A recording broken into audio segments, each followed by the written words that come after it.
You are Locked On Syracuse, your daily podcast on the Syracuse Orange. Part of the Locked On Podcast Network, your team every day. Omari Evans from Penn State was the last player that we all knew about. Omari Evans, we knew through multiple reports, was planning a visit to Syracuse. We knew that he ended up visiting Syracuse this past weekend before he decided to commit to Washington last night. So now it begs the question, because they're not linked to anyone right now, at least publicly, is Syracuse football waiting until the spring?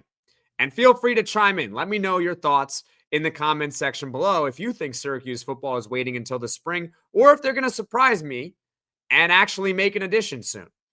And the reason why I can't say for certain that they're going to wait until the spring is because there are two more teams in which their players can now enter the portal.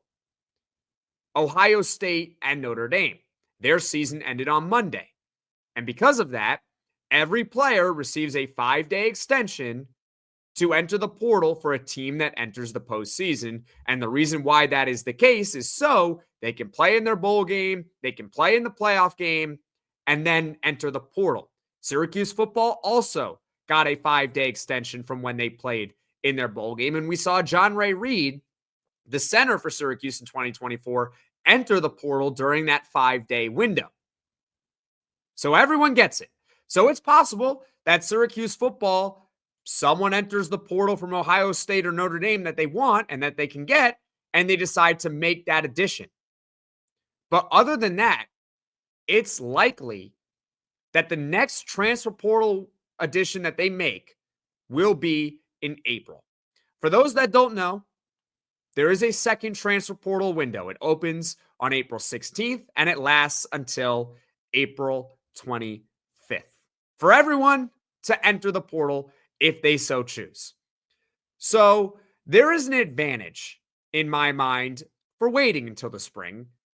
For starters, nobody new is entering the portal outside of Ohio State and Notre Dame players until the spring, but also this. It allows the coaching staff to evaluate their roster, for better or for worse, to evaluate the strengths and the weaknesses between now and April. Who knows? Maybe someone or a position group surprises from a position that they thought they needed. Let's say Syracuse football thinks it needs a defensive back in the spring portal window. But over the course of the spring, someone emerges. And next thing you know, they don't need a defensive back, or at least they don't feel they need a defensive back in the next portal window. And it works the other way. Let's say let's talk about the wide receiver room, right? Let's say they really like their wide receiver right now on January 23rd. But all of a sudden, they feel a little bit differently a few months from now. Maybe they feel they need to add a wide receiver in April.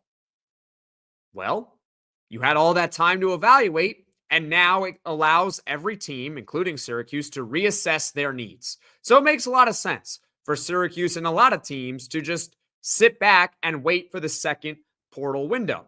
And by the way, there is the all-important spring game, which is going to happen in April, and someone could emerge from the spring game where you're saying, whoa, well, that player's pretty good, or that position group looks solid, or that position group's not very good, that player's underachieving. It allows the coaching staff to reassess the roster over the next few months before deciding to make another portal addition. That's why I think it's possible that they wait until the spring. And I asked you guys the question on that as well.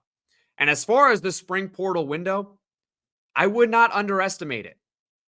Syracuse football made 6 additions in the spring last year. 6 of them.